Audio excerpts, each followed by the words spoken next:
لا إله إلا الله لا إله إلا الله لا إله إلا الله لا إله إلا الله لا إله إلا الله لا إله إلا الله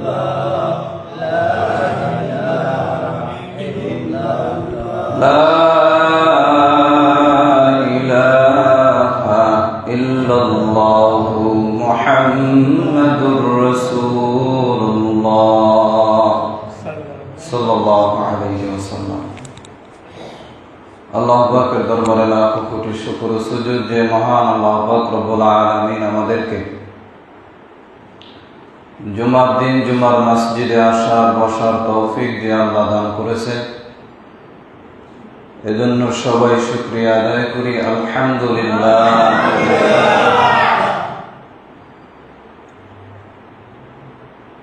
বয়ান করতেছিলাম যে জবানের হেফাজত সম্পর্কে। জবান দিয়ে সবচেয়ে বড় গুনাহ হয় তিনটা। কয়টা? আরো গুনাহ হয়, তবে সবচেয়ে বড় গুনাহ কয়টা? তিনটা। এক নম্বর, জবান দিয়ে গীবত হয়। কি হয়? এটা বড় গুনাহ। তো গীবত সম্পর্কে তো আলোচনা হয়েছিল। দুই নম্বরে, জবান দিয়ে সবচেয়ে বড় গুনাহ হয় মিথ্যা বলা। কি বলা? মিথ্যা। মিথ্যা সম্পর্কে আলোচনা করা হয়েছে।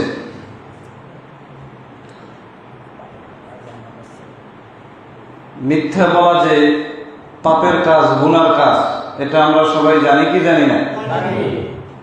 কেউ মিথ্যা কথা পছন্দ করি না। এমনকি হাসির ছলে মজা করার জন্য কেউ যদি মিথ্যা কথা বলে সেটাও গুনাহ হবে। সেটাও কি হবে? পয়গম্বর আলাইহিস সালাতু ওয়াস সালাম তিনিও মজা করতেন। কি মজা করতেন না? তিনিও মজা করতেন, কিন্তু মিথ্যা কথা বললে মজা করতেন না। এক বুড়ি পয়গম্বরের কাছে আসছিলেন যে নবীজি, আমি কি জান্নাতে যেতে পারবো? তো নবী বলতেছে, বুড়া মানুষ জান্নাতে যায় না। বুড়া মানুষ কি করে না? জান্নাতে যায়। আমি তো মহিলার তো কাম হয়ে গেছে, কয় কি আমি নাকি জান্নাতে যাব না? কয় ব্যাপার হলো, জান্নাতে যাওয়ার পরে কেউ বুড়া বুড়ি থাকবে না, সব যুবক যুবতী হয়ে যায়। কি মিথ্যা কথা বলছে না সত্য কথা? মজা করছেন, কিন্তু তার মজার ভিতরেও সত্যটা ছিল। একজন এসে বলতেছে যে নবীজি, আমাকে একটা উট দেন, উট দিয়ে আমি সফর করব, উটের পিঠে চড়ে। তো নবীজি বলতেছে, তোমাকে একটা উটের বাচ্চা দেওয়া হবে। কি দেওয়া হইবে? উটের বাচ্চা। আমি কই, নবী উটের বাচ্চা দিয়ে আমি কি করবো? আমি উটের উপরে চড়ে সওয়ার করব, উটের বাচ্চার পিঠে কেমনে চড়ব? কয়, তোমার যে উট দেওয়া হবে সেটাও তো একটা উটেরই বাচ্চা। কি কথা ঠিক না? মজা করছেন, কিন্তু মজার ভিতরেও সত্য ছিল, মিথ্যা ছিল না। কাজে মজার ছলে হাসি করার জন্য, তামাশা করার জন্য মিথ্যা কথা বললেও গুনাহ হবে। তারপরে আমরা অনেকভাবেই মিথ্যা কথা বলি। পয়গম্বর আলাইহিস সালাতু ওয়াস সালামের সামনে একজন মা তার সন্তানকে ডাক দিতেছে যে আমার কাছে আসো, আমার কোলে আসো, কিন্তু সে কোলে আসতে চায় না, বাচ্চা মানুষ। তো তার মা বলতেছে যে তুমি কোলে আসলে তোমাকে এই জিনিসটা দেওয়া হবে, তোমার জন্য পুরস্কার আছে, তোমাকে একটা জিনিস দেব। তো নবীজি এই দৃশ্য দেখিয়া জিজ্ঞেস করলেন ওই মহিলাকে যে তুমি কি আসলেই তোমার বাচ্চাকে কিছু দিতে চাও, নাকি তার মন ভোলানোর জন্য বলছো? কথা কি বুঝতেছেন আমার? যে তোমার বাচ্চা কি আসলেই দিতে চাও, নাকি তোমার কোলে আনার জন্য তুমি এই কথা বলছো যে তোমাকে কিছু দেব, তুমি আমার কোলে আসো? আমরা এরকম বলি কি বলি না? হ্যাঁ, যে আসো আসো, তোমাকে ওই জিনিসটা দেওয়া হবে, কিন্তু আসার পরে আর খবর নাই। তো ওই মহিলা বলতেছে, হে পয়গম্বর, আমার হাতের ভিতরে খেজুর আছে। কি আছে? খেজুর। সে যদি আমার কাছে আসে তাহলে আমি তারে খেজুর দেব। তো নবীজি বলতেছে, যদি তোমার হাতে কিছু না থাকতো আর তুমি শুধু শুধুই তাকে বলতা যে আসো তোমাকে কিছু দেব, তাহলে এটাও হইতো মিথ্যা। এটাও কি হইতো? এজন্য বাচ্চাকে ভুলানোর জন্য মিথ্যা কথা বলা যাবে না। অনেকভাবে মিথ্যা কথা বলি। পোলায় উপবৃত্তির টাকা পাইছি 3000 টাকা 6 মাস পর, কথার কথা। বাপ মাই কয়, টাকাটা আমার দ্বারা জমা রাখ, তোর একটা ছাগল কিনে দিব। কি কয়? কি কয় না? এরপর আর খবর নাই, পোলারও খবর নাই, বাইরেরও খবর নাই। কিরকম হয় না?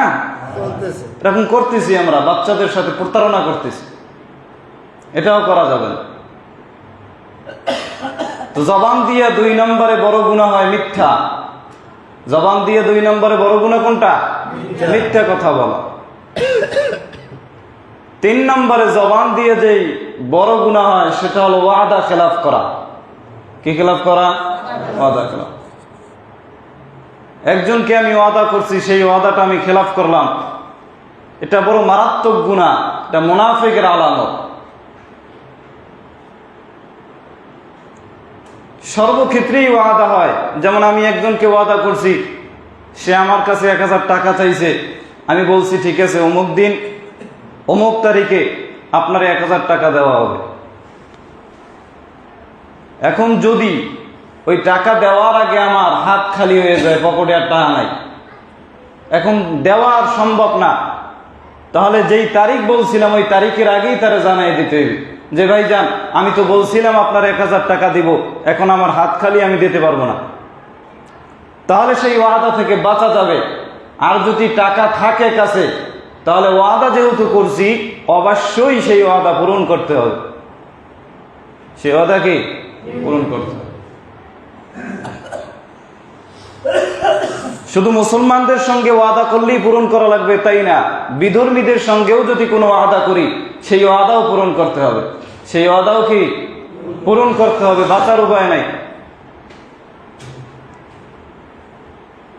ইসলামের প্রথম যুদ্ধ হয়েছিল, কি যুদ্ধ হয়েছিল? প্রথম যুদ্ধ বদরের যুদ্ধ। এই বদরের যুদ্ধের সময় হযরত হুযায়ফা রাদিয়াল্লাহু তাআলা আনহু পয়গম্বরের সাথে দেখা করার জন্য মদিনায় রওনা করছেন। হযরত হুযায়ফা রাদিয়াল্লাহু তাআলা আনহু আর তার বাবা, কথায় লক্ষ্য করে, মদিনায় রওনা করছেন। যাইতেছে প্রতিমধ্যেই দেওয়া হয়েছে আবু জাহেলের সঙ্গে। কার সাথে? আবু জাহেল কি ভালো না খারাপ? তো আবু জাহেলের সাথে সাক্ষাৎ হয়েছে।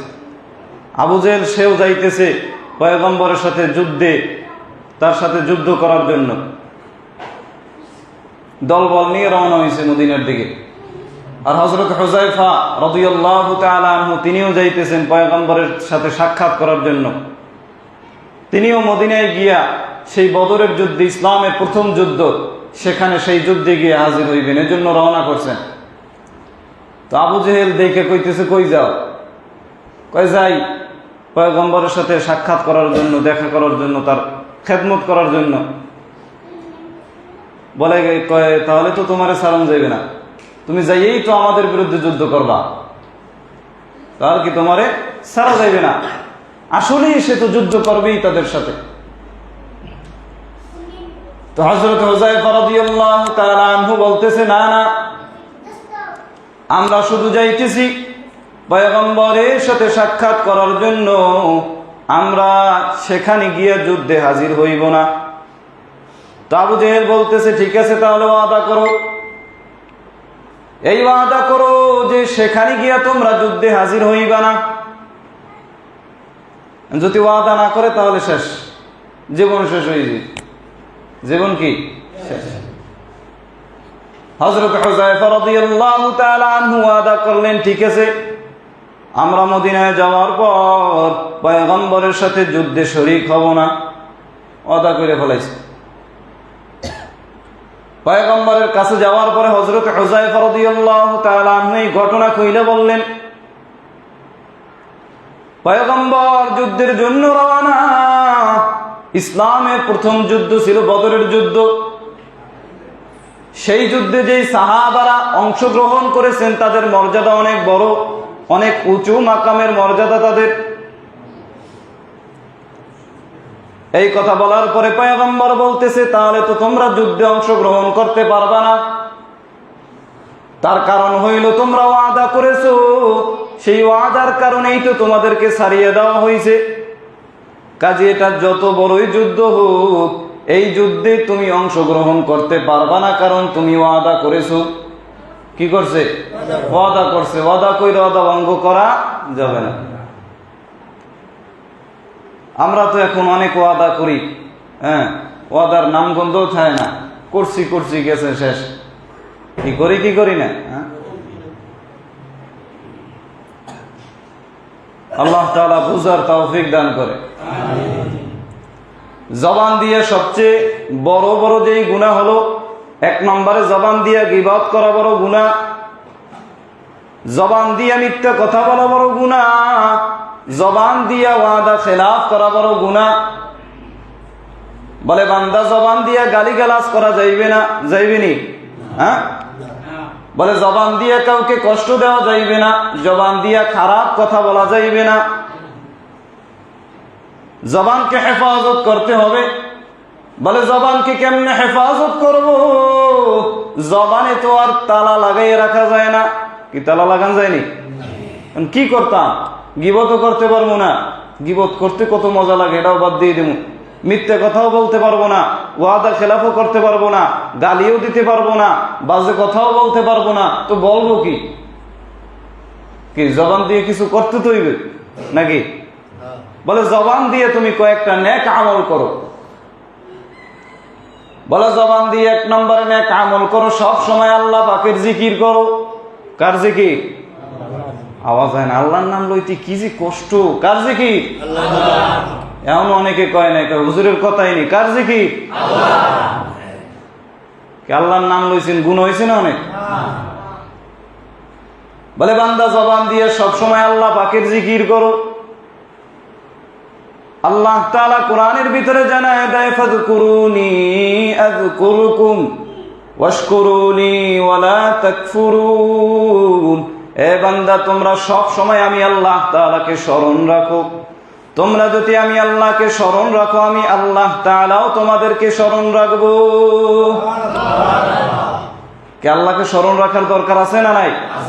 বলে আল্লাহ তাআলাকে কেমনে স্মরণ রাখবো? অনেক ভাবে ইবাদতের মাধ্যমে আল্লাহকে স্মরণ রাখো, জিকিরের মাধ্যমে আল্লাহকে স্মরণ রাখো। নামাজ পড়তেছো, নামাজের মাধ্যমে আল্লাহকে স্মরণ রাখো। এ বান্দা, কোরআন তেলাওয়াত করতেছো, কোরআন তেলাওয়াতের মাধ্যমে আল্লাহকে স্মরণ রাখো।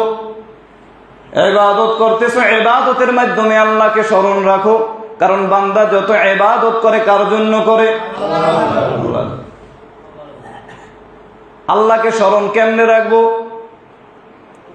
বলে বান্দা সব সময়, বান্দা একদম সকাল থেকে সন্ধ্যা পর্যন্ত, সারা রাত্র পর্যন্ত আল্লাহ তাআলার পয়গম্বর কিছু কিছু দোয়া বাতায় দিছেন। কি দোয়া আছে না? সব কিছুর দোয়া আছে না নাই? হ্যাঁ, মসজিদে ঢোকার দোয়া আছে না নাই? বাইর হওয়ার দোয়া আসেনি? ভাত খাওয়ার সময় দোয়া আসেনি? কি দোয়া? ভাত খাওয়ার শুরুতে কি দোয়া? বিসমিল্লাহি ওয়া আলা বারাকাতিল্লাহ। তারপরে ভাত খাওয়ার পরে আবার দোয়া আছে। দাওয়াত খাইলে আবার আর একটা আছে। ঘর থেকে বাহির হওয়ার দোয়া আছে, ঘরে ঢোকারও দোয়া আছে। বাথরুমে কেমনে ঢুকবা সেই পদ্ধতিও আছে। ঢোকার আগেও দোয়া আছে, বাইর হইয়াও দোয়া আছে না নাই? বান্দা রাস্তা দিয়ে কেমনে চলবা সেখানেও দোয়া আছে। এ বান্দা উপরে কেমনে উঠবা সেখানেও দোয়া আছে, নিচে কেমনে নামবা সেখানেও দোয়া আছে। কি আসেনি? হ্যাঁ, এই দোয়াগুলো যদি বান্দা সব সময় পালন করে, তাহলে আল্লাহ তাআলাকে স্মরণ রাখা সম্ভব হবে, সহজ হবে। এই দোয়াগুলো পাঠ করা কেমনে করবো জানি তো না। দোয়া তো বহু দূরের কথা, নামাজই পড়তে পারি না। নামাজ কেমনে পড়তে হবে এই পদ্ধতিই জানি না। দোয়া তো বহুত দূরের কথা। কি কথা ঠিক না? নামাজ কেমনে পড়বো, নামাজের পদ্ধতি জানি না, তাশাহুদ জানি না, দুরূদ শরীফ জানি না, দোয়ায়ে মাসুরা জানি না, দোয়ায়ে কুনুত তো বহু দূরের কথা, সূরা ফাতিহা শুদ্ধ করে পড়তে পারি না, এমন মুসলমান মনে হয়, এমন মুসল্লি আমার মসজিদে মনে হয় নাই। না, নাই তো, সবাই কয় না আসেনি? লজ্জা কইরে কি হইব? লজ্জা করতে করতে জীবন শেষ হয়ে যাবে, এক ওয়াক্ত নামাজও কবুল হইবে না, লাভ কি হবে? এজন্য শেখার চেষ্টা করা উচিত। আল্লাহ তাআলা শেখার তৌফিক দান করেন। আমিন। এরে মুসলমান ইমানদার, জবান দিয়ে সব সময় আল্লাহ পাকের জিকির করো। জিকিরের অনেক ফজিলত। পয়গম্বর আলাইহিস সালাতু ওয়াস সালাম বলে, বান্দা যদি সব সময় আল্লাহকে স্মরণ রাখো, আল্লাহ তাআলা বলে তোমরা যদি দিলে দিলে আমি আল্লাহকে স্মরণ রাখো, আমি আল্লাহ তোমাদেরকে স্মরণ করি। তোমরা যদি মজলিসে একত্রিত হইয়া আমি আল্লাহকে ডাক দাও, আমি আল্লাহ তাআলা ওই আসমানে তোমাদের চাইতে উত্তম লোকদেরকে নিয়ে, ফেরেশতাদেরকে নিয়ে, তোমাদেরকে নিয়ে আলোচনা করি। জিকিরের ফজিলত আসেনি? জিকিরের ফজিলত আছে। বৃহস্পতিবার তালিম ও হালকায় জিকিরের আয়োজন করা হয় আমাদের মসজিদে, জানেননি সবাই? লোক পাওয়া যায় না, সবাই তো আর আয় না। আল্লাহ তাআলা আশার তৌফিক দান করেন। আমিন। জবানকে হেফাজত করতে হবে, জবান দিয়ে ওয়াদা খেলাফ করা যাইবে না। এরে মুসলমান ইমানদার, জবান দিয়ে আল্লাহ পাকের জিকির করো। 2 নম্বরে জবান দিয়ে আল্লাহর কোরআন তেলাওয়াত করো। কার কোরআন তেলাওয়াত করো? কয় হুজুর পারি না কোরআন তেলাওয়াত কেমনে করবো? আলিফ বেতাই তো ভালো করে পারি না, সূরা ফাতিহা তো পারি সবাই মোটামুটি, কি পারিনি সবাই? সূরা ফাতিহা কোরআনে আছে না নাই? একদিনও কোরআনটা খুইলা যে পারি তো না পড়তে, সূরা ফাতিহাটা তো একটু পারি, কোরআন ধরলে তো আর গুণ হইবে না, হইবে নি? হ্যাঁ, কোরআনটা খুইলে একটু হাতটা লাগাইয়া সূরা ফাতিহাটা পড়াও একদিন দেখলাম না। কোরআন শরীফ এই যে কোন সিপাই ঢুকাই দিয়েছে ঘরের ভিতরে, ময়লা পইরে আবসা পইরে একদম পুষ্ট হয়ে গেছে ধুলের কারণে, খবর নাই। মহিলারা আবার মাসালা বাইর করছে, কয় ঘরের ভিতরে কোরআন শরীফ থুয়ে দিল, যদি না পড়ি তাই তো গুণ হইবে, সব গাঠি বস্তা ওইরে মসজিদে পাঠাই দাও। এরম মসলা দেয় কি দেয় না? অথচ ঘরে কোরআন থাকলে কি রহমত নাকি গজব? এই কথাটাও বোঝে না বাঙালি। কোরআন ধরে না, কোরআন পড়ে না। আগে দেখতাম, শুনতাম যে মা চাচিরা দাদিরা সকালবেলা কোরআন তেলাওয়াত করতো, হ্যাঁ, ফজরের পরে কোরআন তেলাওয়াত করতো, সন্ধ্যার পরে কোরআন তেলাওয়াত করতো। এখন হেরাও বাদ দিয়ে দিয়েছে। হেরাও কি করছে? বাদ দিয়ে দিয়েছে। সব বাদ হয়ে যাইতেছে আস্তে আস্তে। কোথায় যাইতেছি, কি করতেছি খবর নাই, কোন পথে আগাইতেছি আমরা কেউ জানি না। ধ্বংস হয়ে যাইতেছে আস্তে আস্তে। নিজেরও টেনশন নাই, পরিবারেরও টেনশন নাই। নিজে যা একটু নামাজ পড়ি, সন্তানের খবর নাই। স্ত্রী পর্দা করে না, হ্যাঁ, পুতের বউ পর্দা করে না, নিজের মেয়েটা পর্দা করে না, খবর নাই। কিয়ামতের ময়দানে যত বড় হাজী সাহেব হই, যত বড় তাহাজ্জুদ গুজার হই না কেন, ওই কিয়ামতের ময়দানে সন্তানের হিসাব না দেওয়া পর্যন্ত, অধীনস্থ যারা আছে তাদের হিসাব না দেওয়া পর্যন্ত কোন চান্দু জান্নাতে ঢুকতে পারবে না। হিসাব দেওয়া লাগবে কি লাগবে না? এত সহজ মনে করেন না যে নিজে নামাজ পড়তেছি, মাশাআল্লাহ খুব ভালোই তো চলতেছে। না না না, এত সহজ না জান্নাত। এত সহজে জান্নাত পাওয়া যাবে না। কি যে অবস্থা সমাজের, সমাজের মানুষ চিন্তা করে এরে নিয়ে ওরে নিয়ে, কয় হনসু অমুকের বোলাই কি করছে, কি করছে, কয় করছে অমুক আকাম, অমুকের মাইয়ে কি করছে হনসুনি, হ্যাঁ হনসি। এই যে নিজের চিন্তা নাই, অন্য মানুষের টেনশন নিয়ে বড় ব্যস্ত। অন্যের বোলাই কি করছে এই খবর দিয়ে আপনার কি দরকার আছে? নিজের চিন্তা আগে করেন না, টেনশন করে ইমাম সাহেব কি করছে, অমুক মাওলানায় কি করছে, অমুক হুজুরে আকাম কেমনে করলো, সেই টেনশনে মাথা নষ্ট হয়েছে। কি করবে বিশ্রী পায় না। মানে বিশাল বড় এক ম্যাজিস্ট্রেট হয়ে গেছে, সেই ইমামের চিন্তা করে, তারপরে মাওলানা সাহেবের চিন্তা করে সে কাজটা কেমনে করলো, তার সন্তান যে বিড়ি খায়, সিগারেট খায়, বাঁশ গাছের কোনায় বইয়া গাঁজা টানে, সেই খবর তার নাই। কি ঠিক কইতে লজ্জা লাগে? ঠিক কর না? কি কথা কি মিথ্যা কইলাম নাকি আমি? সেই খবরও নাই তার। আল্লাহ বুঝার তৌফিক দান করে। আরে মুসলমান, জবানকে হেফাজত করতে হবে। জবান দান করছে কে? আল্লাহ। বলে এই জবান বড় দামি। একজন মানুষ 40 বছর পর্যন্ত অন্যায় করেছে। এই অন্যায় করার পর খাঁটি দিলে যদি এই জবান দিয়ে আল্লাহর কাছে মাফ চায়, রব্বানা যালামনা আনফুসানা ওয়া ইল্লাম তাগফির লানা ওয়া তারহামনা লানাকুনান্না মিনাল খাসিরিন। আল্লাহর কাছে যদি বান্দা মাফ চাই, দোয়াটা পড়তে 2, 3, 4, 5 সেকেন্ড লাগে না। এই দোয়ার কারণে দিল থেকে যদি বলে, তাহলে আল্লাহ তাআলা এই জবান দিয়ে করার কারণে 40 বছরের গুনাহ আল্লাহ মুহূর্তেই মাফ করে দিবে। কি জবানের দাম আছে না নাই? আছে। এই জবান দিয়ে মিথ্যা বলা যাইবে না, গীবত করা যাইবে না, জবান দিয়ে ওয়াদা খেলাফ করা যাইবে না। এই ওয়াদা খেলাফ করা এটা মুসলমানের কাজ না, এটা মুনাফিকের আলামত। কিসের আলামত? কেমন মুসলমান আমরা আছি না নাই? কেমন মুসলমান তুমি, কেমন মুসলমান, কেমন মুসলমান তুমি, কেমন মুসলমান। নামাজের সাথে নাই পরিচয়, মানো না কোরআন। নামাজের সাথে নাই পরিচয়, মানো না কোরআন। তুমি কেমন মুসলমান? বলে না সবাই, কেমন মুসলমান তুমি, কেমন মুসলমান। কেমন মুসলমান আছে না নাই? নামাজের খবর নাই, মুসলমান গিরি করে। কেমন মুসলমান আছে নি? কেমন মুসলমান তুমি, কেমন মুসলমান। তুমি রমজান এলে রাখো না রোজা, দিনকে করো আঘাত। পয়সা করির নেই কো অভাব, দাও না তো যাকাত। কাজা গেলে যে ঠিক করে বললে গেছেন এক সপ্তাহে। হ্যাঁ, তুমি রমজান এলে রাখো না রোজা, দিনকে করো আঘাত। পয়সা করির নাই কো অভাব, দাও না তো যাকাত।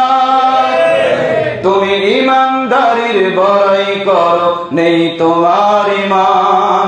ইমানদারির বড়াই করো, নেই তোমার ইমান। তুমি কেমন মুসলমান, কেমন মুসলমান তুমি, কেমন মুসলমান।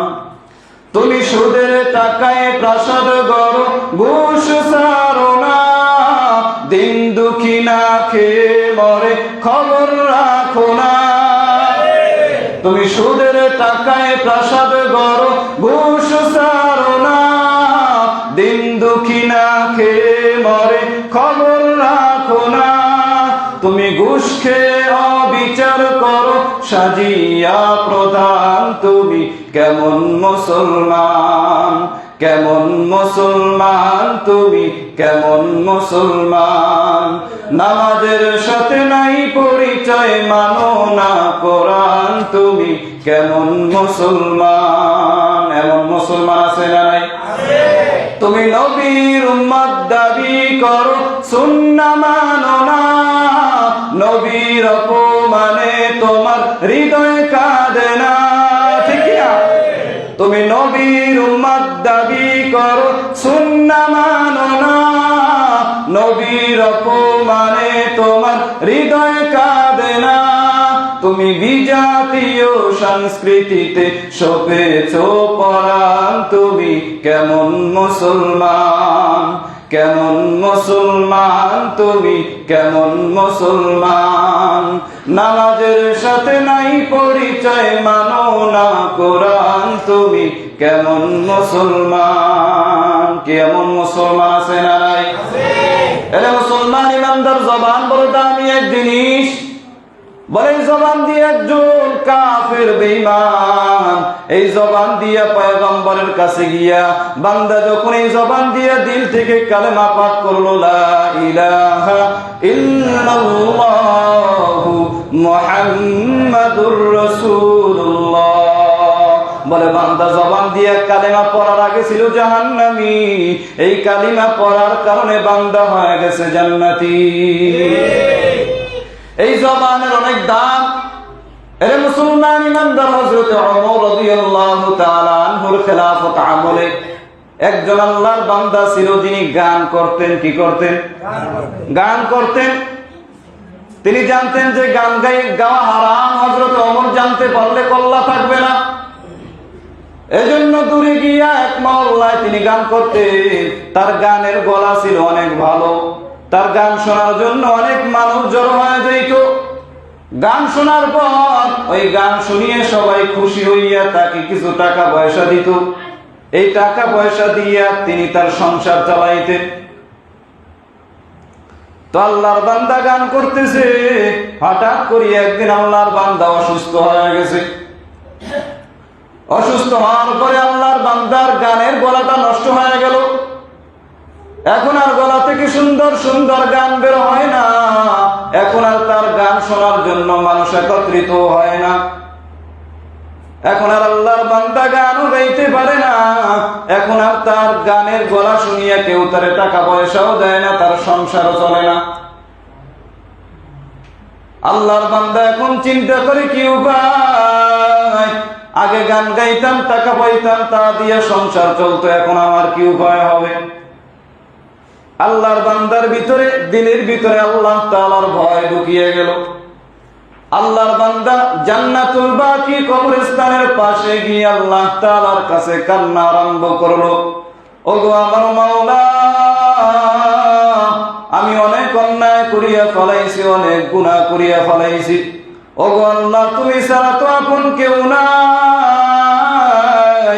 ওগো আল্লাহ, তুমি আমার উত্তম রিজিকের ফয়সালা করে দাও। রিজিকের মালিক কে? আল্লাহ। আওয়াজ দিয়ে কোন কে? আল্লাহ। আপনারে খাওয়ায় কে? আল্লাহ। আমারে খাওয়ায় কে? আল্লাহ। কে মুসলিমকে খাওয়ায় না? কে খাওয়ায়? আল্লাহ। রিজিকের মালিক হলেন আল্লাহ। কেউ যদি বলে আল্লাহ ছাড়া রিজিকের মালিক কেউ আছে, তো কাফের। কি কাফের না মুসলমান? কারণ সে আল্লাহর সাথে শিরিক করলো, শিরিকের গন্ধ আল্লাহ সহ্য করতে পারে না। মুসা নবী রাস্তা দিয়ে যাইতেছে, তাকায় দেখতেছে একজন বুজুর্গ বড় বৃদ্ধ হয়ে গেছে। ওই বুজুর্গ বসিয়া বসিয়া আল্লাহ পাকের জিকির করতেছে।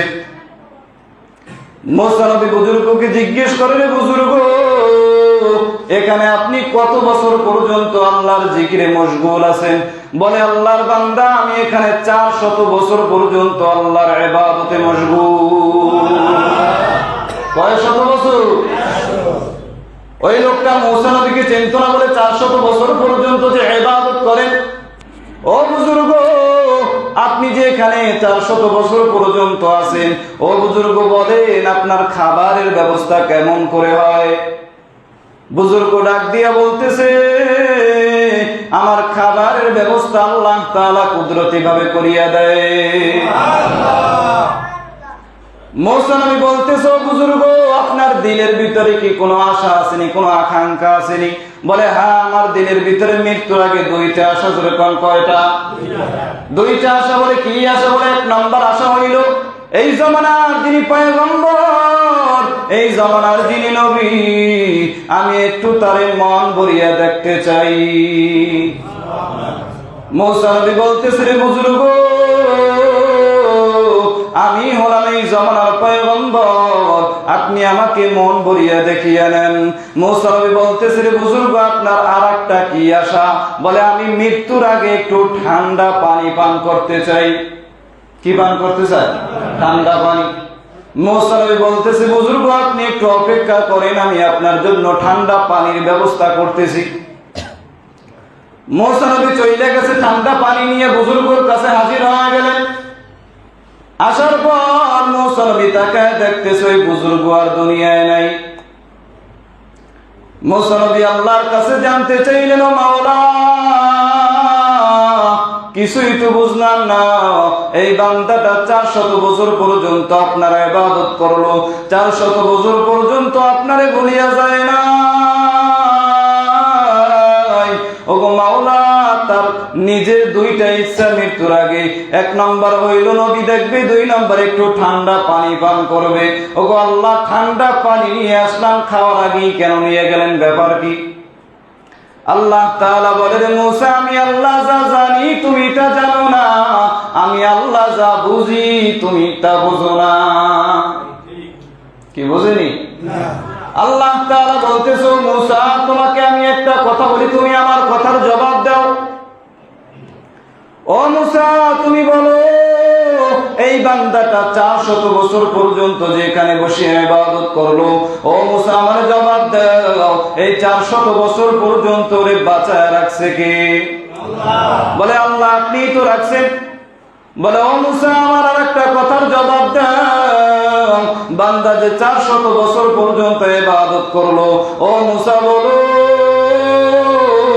400 বছর পর্যন্ত ওর রিজিকের ব্যবস্থা করছে কি?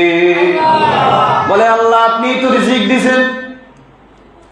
আল্লাহ তাআলা বলতেছে, ও মুসা তাহলে জবাব দাও, এই বান্দা যে 400 বছর পর্যন্ত রে বাঁচাইলাম আমি আল্লাহ তাআলা কুদরতি ভাবে ওর জন্য খাবারের ব্যবস্থা করিয়ে দিলাম।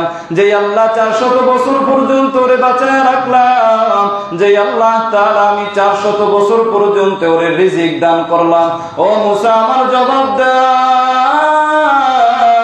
সেই আল্লাহ তাআলা আমি কি একটু ঠান্ডা পানি ওরে খাওয়াইতে পারতাম না? কি পারতো, কি পারতো না? বলে আল্লাহ, আপনি তো পারতেন। বলে তাহলে আমার কাছে না চাইয়া তুমি মুসার কাছে কেন চাইলো? তুমি মুসার কাছে কেন চাইলো? আমি আল্লাহ তাআলা শিরকের গন্ধ সহ্য করতে পারি না।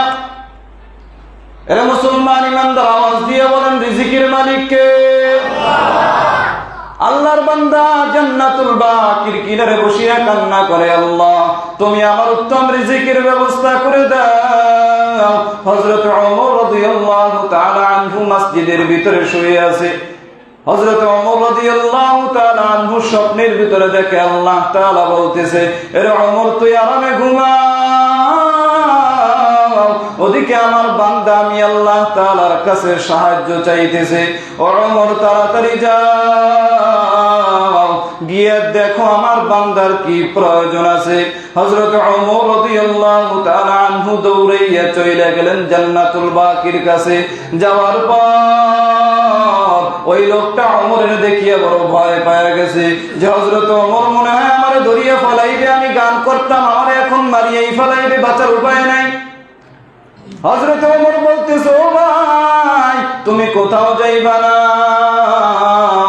আজকে আমি ওমর তোমাকে মারার জন্য আসি নাই, আজকে ওমর আমি আমার নিজের ইচ্ছায় আসি নাই, বরং আল্লাহ তাআলা নিজে তোমার কাছে পাঠাইছে।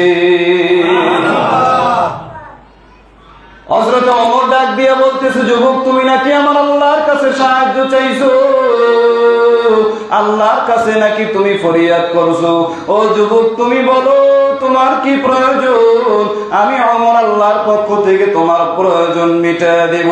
হযরত ওমরের এই কথা শুনি আল্লাহর বান্দা কান্না করে আর বলে, রে মাওলা 40 বছর পর্যন্ত তোমারে ডাকলাম না রে আল্লাহ, আয় আল্লাহ 40 বছর পর্যন্তই জবান দিয়া গান করলাম, তোমার নাফরমানি করলাম, 40 বছর পর্যন্ত তোমারে ডাক দিলাম না রে আল্লাহ। ওগো আল্লাহ আজকে 40 বছর পর তারপর আপনাকে ডাক দিছি, তাও বিপদে পড়িয়া রে আল্লাহ, নিজে ইচ্ছায় না, তারপরও তুমি আমারে ফিরে দাও না। তোমার মতো দয়াময় রহমান তো দুনিয়ায় কেউ নাই। ওগো আল্লাহ তুমি তোমার এই বান্দারে মাফ করে দাও। আল্লাহর বান্দা কান্না করতেছে, হযরত ওমর কান্না করতেছে। আল্লাহর বান্দা কান্না করতে করতে সেখানেই দুনিয়া থেকে বিদায় হয়ে গেল। এরে মুসলমান ইমানদার, এই জবান দিয়ে আল্লাহর কাছে যদি মাফ চাও, এই জবান বড় দামি, এই জবান দিয়ে গুনাহ করা যাইবে না, এই জবান দিয়ে গীবত করা যাইবে না, এই জবান দিয়ে মিথ্যা কথা বলা যাইবে না, এই জবান দিয়ে ওয়াদা খেলাফ করা যাইবে না। বলে এই জবান দিয়ে আল্লাহর জিকির করো, আল্লাহকে ডাকো, এই জবান দিয়া বান্দা তুমি আল্লাহর কোরআন তেলাওয়াত করো। এ বান্দা এই জবান দিয়া ভালো কথা বলো, উপদেশ দান করে এই জবান দিয়ে আল্লাহ তাআলার জিকিরে মশগুল হও। এই জবান বড় দামি, এই জবান দিয়ে আল্লাহকে ডাক দিলে আল্লাহর কলিজা বড় ঠান্ডা হয়। কারণ আল্লাহ তাআলা বলেন, গোলাম আমি আল্লাহর মা নাই, বাবা নাই, সন্তান নাই, সন্ততি নাই, আমি আল্লাহ বড় আদর করিয়া বানাইছি রে মানুষ। এই মানুষরা যখন আমি আল্লাহকে আল্লাহ বলিয়া ডাক দেয়, আমি আল্লাহর কুদরতি অন্তর বড় ঠান্ডা হয়ে যায়। এরে মুসলমান ইমানদারের জন্য আল্লাহ তাআলার কাছে তওবা করতে হবে। আল্লাহ, এই জবান দিয়ে কত অন্যায় করলাম, জবান দিয়ে কত গুনাহ করলাম, জবান দিয়ে কত মিথ্যা কথা বললাম। বলে মিথ্যা কথা না বললে তো ব্যবসা চলে না। কি চলে না? ব্যবসা চলে না। বলে মিথ্যা কথা না বললে তো বেচা কিনা ভালো হয় না। আরে মুসলমান ইমানদার, একটু ঈমান যদি থাকে আওয়াজ দিয়ে বলবেন, ব্যবসা বাণিজ্যে বরকত দেওয়ার মালিক কে? আল্লাহ যদি বরকত দেয় কেউ ফিরে দিতে পারবে না, আল্লাহ যদি বরকত না দেয় কেউ দিতে পারবে না। আরে মুসলমান ইমানদার, এই জবান দিয়ে মিথ্যা কথা বলা যাইবে না, এই জবান বড় দামি। বান্দা ব্যবসা করো যাই করে, জবান দিয়ে মিথ্যা বলা যাইবে না। আরে মুসলমান ইমানদার, আল্লাহর গোলাম, কত ব্যবসায়ী আছে কোনদিন মিথ্যা কথা বলে না। আজান যখন হয় নামাজের জন্য মসজিদে হাজির হয়, আছে না নাই? আরে মুসলমান, কত ড্রাইভার আছে 5 ওয়াক্ত নামাজ পড়ে, কত যুবক আছে স্কুলে পড়ে, কলেজে পড়ে, তারপরও 5 ওয়াক্ত নামাজ ছাড়িয়া দেয় না। এ বান্দা, আপনি কেন পারবেন না? এই জুমার মসজিদে বসে আমিও তওবা করি, আপনারাও তওবা করেন। আল্লাহ, আর জীবনেও গুনাহ করব না, নেকির কাজ ছাড়ব না, মা বাবার খেদমত করব, 5 ওয়াক্ত নামাজ জামাতের সহিত আদায় করব, নবীর সুন্নাহ করা জিন্দেগি করব। তওবা করা যদি খাঁটি নিয়ত হয়, মুনাফিকি যদি না থাকে, খাঁটি দিলে তওবার নিয়তে দুটো হাত আমার আল্লাহরে দেখাইয়া দেন। আয় আল্লাহ, আমাদের সকলের হাত কবুল করে নেন। আয় আল্লাহ, তওবার নিয়ত করতেছি, খাঁটি নিয়ত কবুল করে নেন। তওবার উপরে মজবুত হয়ে চলার তৌফিক দান করেন, আমিন। ওয়া আখির দাওয়ানা আলহামদুলিল্লাহি রাব্বিল আলামিন। আসসালামু আলাইকুম ওয়া রাহমাতুল্লাহ। কথাটা তো আছে, কোনো কেউ কিছু কইবে? তাহলে সুন্নাত পড়েন সবাই।